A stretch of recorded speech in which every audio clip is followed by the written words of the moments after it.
Ces images ont fait le tour du monde. En un week-end, la mythique Lehman Brothers se déclare en faillite. Après 158 ans d'existence, c'est un pilier du système financier mondial qui s'effondre et 691 milliards de dollars avec. C'est tout simplement le dépôt de bilan le plus massif de l'histoire moderne. En quelques jours, la crise atteint les marchés européens. En quelques mois, des couples qui fêtaient l'achat de leur toute première maison sont obligés de rentrer chez papa et maman. La crise des subprimes, c'est le pire effondrement financier depuis la Grande Dépression. C'est cette crise qui engendrera notamment la création du mythique Bitcoin. La défiance qui a été créée va engendrer la montée du conspirationnisme et des extrêmes. Pourtant, les économistes s'accordent pour dire que cette crise était largement évitable. Comment des prêts immobiliers d'apparence inoffensifs sont-ils devenus un poison pour l'économie mondiale ? 17 ans après cette crise, quelles sont les leçons à en tirer pour se protéger d'une nouvelle catastrophe ? Bonjour, je suis Mounir, le fondateur de Finari, la chaîne YouTube qui vous aide à comprendre l'argent. 2008, c'est la crise la plus importante de notre histoire moderne. C'est aussi la plus difficile à vulgariser. Alors que Donald Trump met le monde à genoux avec sa guerre commerciale, une nouvelle crise pourrait bien pointer le bout de son nez. Afin de naviguer le présent, il faut connaître le passé. C'est pour cette raison que j'ai créé cette série spéciale de vidéos sur les grandes crises financières. L'objectif est de tirer les bonnes leçons de ces effondrements afin de ne pas répéter les mêmes erreurs aujourd'hui. Dans les années 50, le banquier est une figure centrale de la communauté. Il connaît personnellement l'emprunteur, sa famille et sa situation financière. Le crédit, il repose sur ce lien de confiance direct. Quand une banque accorde un prêt, elle sait qu'elle doit s'engager sur le long terme avec la même personne. Le banquier, lui, doit être absolument sûr et certain que l'emprunteur sera solvable sur la durée. Cette façon de faire génère une rentabilité modeste, mais stable. Les marges des banques sont prévisibles et les risques sont contenus. Au cœur de ce système se trouve l'immobilier. Posséder sa maison, c'est un symbole de stabilité, de prospérité et de réussite familiale. C'est l'investissement par excellence, la preuve tangible qu'on a réussi. L'arrivée de Ronald Reagan à la Maison-Blanche signe le début d'un changement de mentalité. Les réglementations qui avaient été introduites pour ne plus jamais répéter les erreurs de la crise de 1929 tombent les unes après les autres. Libérées de ce cadre, les banques peuvent de nouveau se lancer dans la course au profit. Le premier coup sur l'échiquier financier, c'est le développement des MBS, Mortgage Backed Securities. Le nom fait peur, mais le fonctionnement des MBS est relativement simple. Des milliers de prêts immobiliers sont rassemblés pour ne constituer qu'un seul titre de créance. Acheter ce produit dérivé donne droit à une part des remboursements de chacun des prêts qu'il contient. Cette innovation change radicalement la perception du crédit. Le prêt n'est plus forcément un engagement à long terme entre un banquier et son client. Il devient maintenant une matière première financière. Une matière première qui n'attend qu'une chose, être transformée, empaquetée, revendue sous des formes de plus en plus sophistiquées.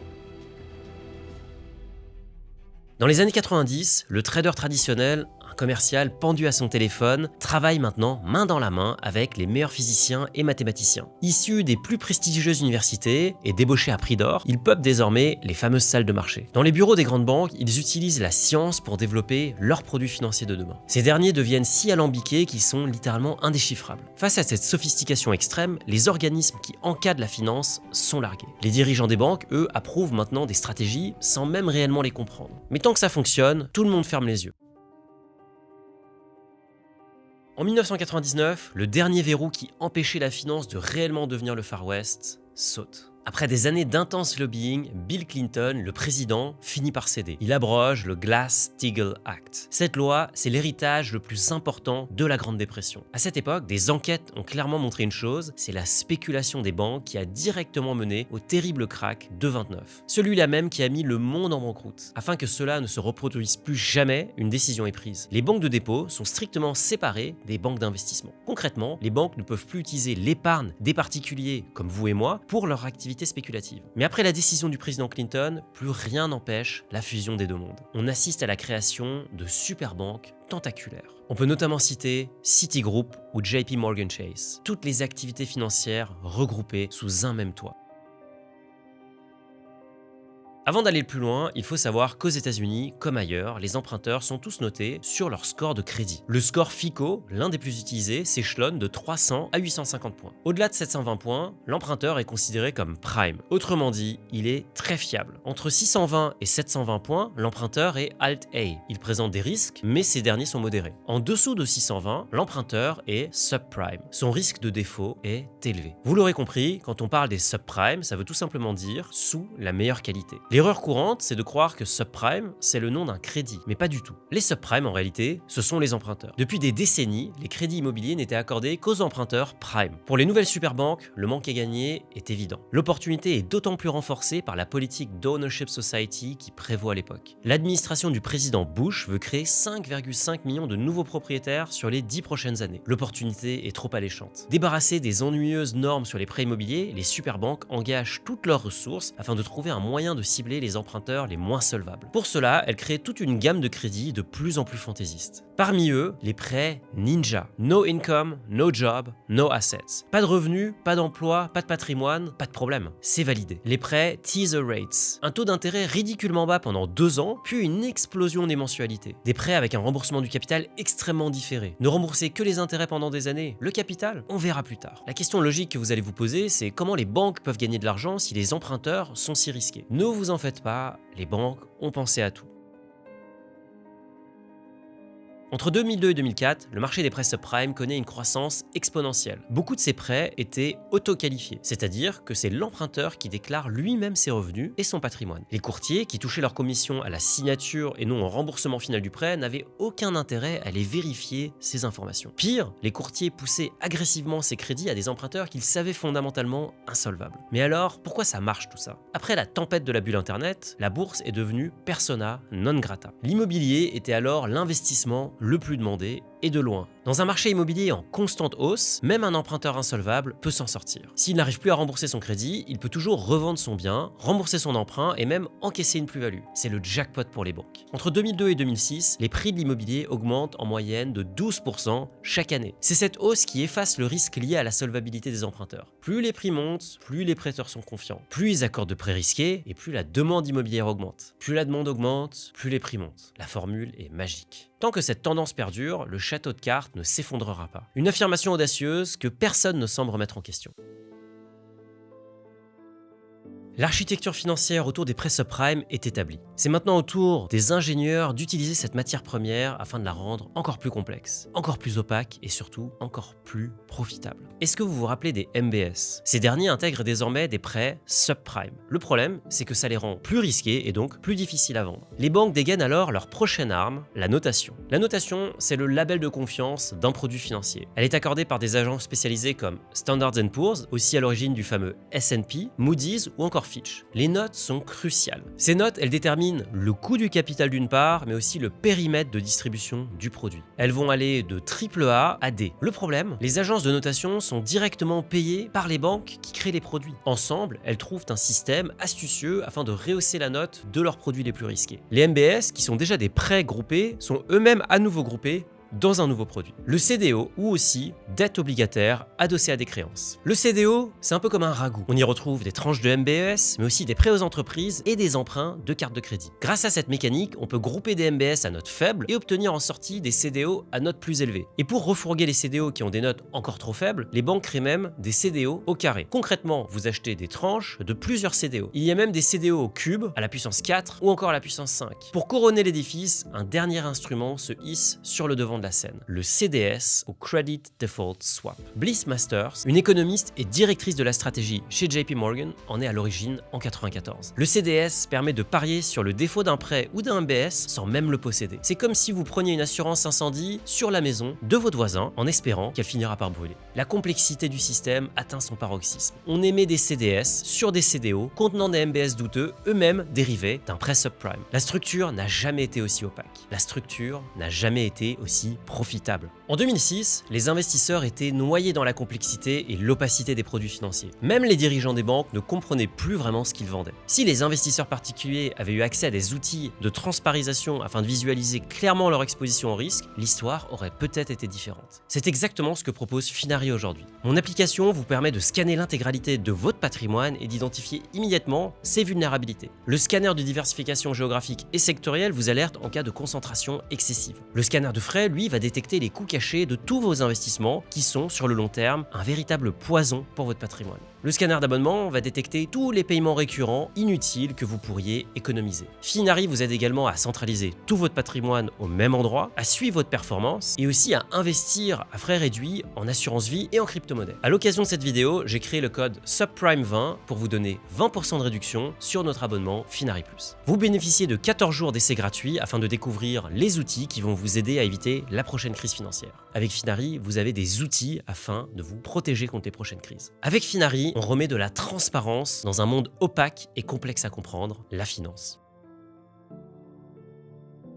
Fin 2006, un nouveau joueur entre dans l'arène, la Fed. Exactement comme lors de la bulle Internet, c'est elle qui va siffler la fin de la partie. Quand une économie est en surchauffe, la banque centrale peut la ralentir en augmentant ses taux directeurs. Entre 2004 et 2006, les taux sont passés de 1% à 5,25%, une hausse particulièrement impressionnante. Mécaniquement, les taux d'intérêt sur les nouveaux prêts immobiliers augmentent. Acheter un logement devient donc de plus en plus coûteux et la demande finit par se tasser. Si la demande se tasse, cela fait baisser la pression sur les prix de l'immobilier. Le château de cartes commence à vaciller. La hausse des taux a aussi un effet sur les prêts subprime plutôt fantaisistes. Si vous aviez contracté un prêt à taux teaser, vous vous approchez de la fin de la période de grâce. C'est maintenant l'heure des mensualités à intérêt rehaussé. Mais entre-temps, le taux de votre crédit a été multiplié par 5. Autrement dit, les nouvelles mensualités explosent. Des centaines de milliers d'emprunteurs n'ont pas les moyens de suivre cette augmentation. N'oubliez pas que beaucoup d'entre eux n'avaient même pas les revenus pour rembourser au taux normal. Les défauts sur les emprunts commencent à s'accumuler. Mais pourtant, le système financier continue sa course en avant. Les signaux d'alarme sont ignorés. Richard Bowen, directeur de la souscription hypothécaire chez Citigroup, alerte sa hiérarchie dès 2006. 60% des prêts titrisés par Citi sont toxiques et ne respectent pas les standards annoncés aux investisseurs. Il envoie des emails jusqu'au PDG Vikram Pandit qui ne réagira pas. Le prix de la lucidité, Bowen est rétrogradé puis mis de côté. Si à l'époque vous aviez eu l'information de cette vidéo, vous auriez peut-être fait partie des iconoclastes qui ont vu la crise venir. Michael Burry, Steve Eisman ou encore Greg Liebman sont les plus connus. Un film, The Big Short, leur a même été dédié. Mais il est aussi possible que même en ayant l'information, vous auriez préféré faire l'autruche. Exactement comme l'écrasante majorité des décideurs de l'époque. Pourtant, à partir de février 2007, les signaux d'alerte ne font que se multiplier. HSBC annonce une amputation de son bénéfice de 10,5 milliards de dollars. La cause directe, une hausse des impayés sur les crédits immobiliers. En juillet 2007, Bear Stearns, une des plus vieilles banques de Wall Street, annonce la faillite de ces deux fonds spéculatifs dédiés au subprime. À l'été 2007, c'est environ 15% des prêts subprime qui sont en défaut de paiement. Au mois de décembre de cette même année, ce chiffre a déjà doublé. Plus d'un tiers des prêts sont en défaut. Certains produits notés AAA, donc supposément ultra sûrs, commencent à perdre de la valeur. Ce n'est pas une panique qui gagne les marchés de la dette, mais plutôt une paranoïa. Les banques, ne sachant plus qui est exposé aux actifs toxiques, n'osent plus se prêter entre elles. En février 2008, la Fed fait une annonce. Les pertes liées au subprime devraient atteindre 400 milliards de dollars au lieu des 50 initialement prévus. À peine un mois plus tard, cette estimation est portée à 2000 milliards, un montant astronomique. Cela représente plus du double de la capitalisation boursière des 10 plus grandes banques américaines. Ces actifs, ils les voient désormais pour ce qu'ils sont vraiment toxiques. Les banques et les fonds d'investissement qui avaient souscrit des assurances pour se protéger des défauts sur les prêts subprime se tournent vers les assureurs. Mais là, c'est la douche froide. L'un des principaux assureurs est à court de liquidité. Autrement dit, il ne peut plus honorer ses engagements. Cette information, c'est la goutte qui fait déborder le vase. La paranoïa se transforme officiellement en panique. La Fed organise et subventionne le rachat de Bear Stearns par JP Morgan. La transaction est conclue à un prix de 10 $ par action alors qu'elle valait encore 133 quelques mois plus tôt. Le gouvernement américain lance un plan de relance de 300 milliards de dollars afin de sauver le marché de l'immobilier. Mais c'est trop tard. La crise qui se profile est bien plus catastrophique que quiconque n'avait pu imaginer. La confiance, le mot le plus important du système bancaire, s'est évaporé. C'est le début de la fin.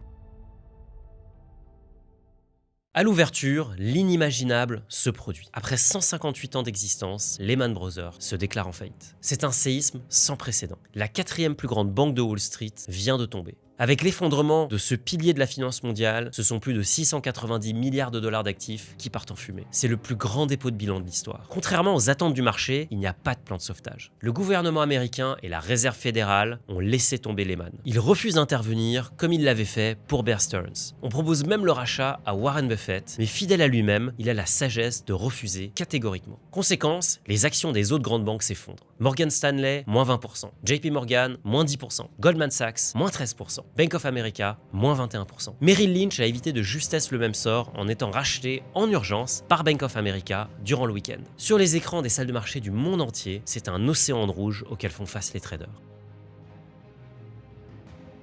Un nouveau nom apparaît dans toutes les conversations, AIG. L'assureur sans liquidité est dans le viseur des marchés. Son exposition colossale aux Credit Default Swaps, les CDS, devient soudainement publique. Les chiffres donnent le vertige. Plus de 400 milliards de dollars de garanties accordées sans réserve suffisante. Si AIG tombe, c'est tout simplement la fin des assurances au niveau mondial. L'impact serait cataclysmique puisque des millions de contrats d'assurance vie, de retraite et de santé seraient directement menacés.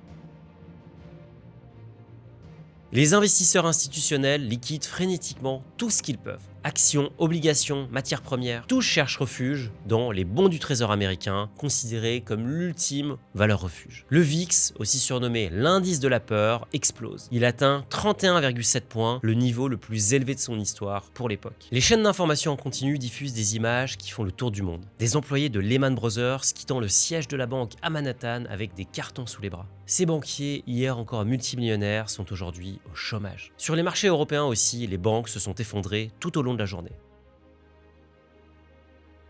À la clôture des marchés américains, le bilan est catastrophique. En 2 mois, le S&P 500 perdra 37% et le Nasdaq perdra, lui, 40%. Les médias commencent à réaliser que ceci n'est pas un simple krach boursier. C'est le système financier mondial tout entier qui s'effondre devant nos yeux. La crise des subprimes n'est pas juste un drame financier. Elle a dévasté les vies de plus de 9 millions de familles qui ont perdu leur maison. Ces expulsions massives ont laissé derrière elles des véritables quartiers fantômes. La grande récession qui a suivi a provoqué la destruction de plus de 8,7 millions d'emplois. Le taux de chômage américain a doublé. Il est passé de 5% à plus de 10% en moins de 2 ans. Des industries entières ont été dévastées. Construction, automobile ou encore commerce de détail. Pour les travailleurs âgés de 45 à 60 ans, perdre son emploi durant cette période, c'est tout simplement une sentence de mort professionnelle. Beaucoup ont dû accepter des emplois précaires. Les jeunes diplômés entre 2008 et 2012 ont été qualifiés de génération sacrifiée. Commencer sa carrière en période de récession, c'est une perte de revenus qui persiste pendant 10 à 15 ans en moyenne. J'ai d'ailleurs moi-même été diplômé en 2012 et j'ai pu expérimenter la difficulté des marchés, notamment dans les secteurs de la finance. C'est simple, pour un junior comme moi, c'était quasiment mission impossible d'être embauché. Pire, la reprise économique qui a suivi cette crise a causé un creusement sans précédent des inégalités. On estime que 95% des gains de la reprise ont bénéficié aux 1% des Américains les plus riches. Alors que les marchés financiers ont fini par retrouver puis dépasser les niveaux d'avant-crise, les salaires réels stagnaient, et surtout dans la classe moyenne. La crise a laissé des cicatrices psychologiques profondes. Les taux de divorce et les dépressions ont augmenté significativement. La foi dans l'idée que chaque génération vivrait mieux que la précédente a été brisée. Cette défiance profonde envers le système bancaire a donné naissance au Bitcoin. Mais elle a aussi favorisé la montée du conspirationnisme et des courants politiques extrêmes, à droite comme à gauche. En Europe, l'endettement des États pour sauver les banques sera un des déclencheurs de la crise des dettes souveraines dès 2010. Paradoxalement, aucun PDG des grandes banques n'est poursuivi au tribunal. Plus choquant encore aux yeux de l'opinion publique, les Golden Parachutes. Stan O'Neill de Merrill Lynch quitte son poste avec un bonus de sortie de 160 millions de dollars. Charles Prince de Citigroup s'en va lui avec une prime estimée à 95 millions de dollars. Richard Fuld, le PDG de Lehman Brothers, n'obtiendra pas une telle faveur, mais il quittera son poste sans être inquiété par la justice. Sa fortune personnelle, plus d'1 demi-milliard de dollars acquis durant ses 40 années de service. Après la tempête, vient le temps des réformes. La loi Dodd-Frank de 2010 crée un conseil de surveillance systémique chargé d'identifier les risques émergents dans le système financier. Au niveau international, les accords de Bâle III imposent aux banques de détenir des niveaux de réserve et de liquidité bien plus importantes. Mais contrairement à l'après-Grande Dépression, aucune scission n'est imposée entre les activités de marché et les activités de dépôt. Le modèle de la banque universelle survit. En 2018, moins de 10 ans après la crise, la loi Dodd-Frank est aussi largement assouplie. Le système financier retrouve sa configuration d'avant-crise. Pire, il va même amplifier certaines de ses caractéristiques les plus toxiques. Les banques, elles, restent too big to fail. L'État sera toujours là pour les sauver, quoi qu'il arrive. En 2023, elles sont même encore plus imposantes qu'avant 2008. La titrisation et les produits dérivés n'ont pas disparu, ils ont simplement changé de nom et de forme. Les CLO, cousins des CDO, qui ont joué un rôle central pendant la crise, connaissent un essor spectaculaire. Les marchés financiers ont totalement effacé leurs pertes et atteignent désormais des niveaux historiques. Une nouvelle génération de traders et d'investisseurs va émerger. Une génération d'investisseurs qui, contrairement à vous, n'ont pas tiré les leçons de l'histoire. La chute emportera l'économie mondiale dans l'abîme. Le 24 octobre 1929, la bourse dévisse. C'est le jeudi noir. En 3 semaines, l'indice boursier accuse presque 40% de pertes. La leçon est claire, nous n'avons pas retenu les enseignements de l'histoire.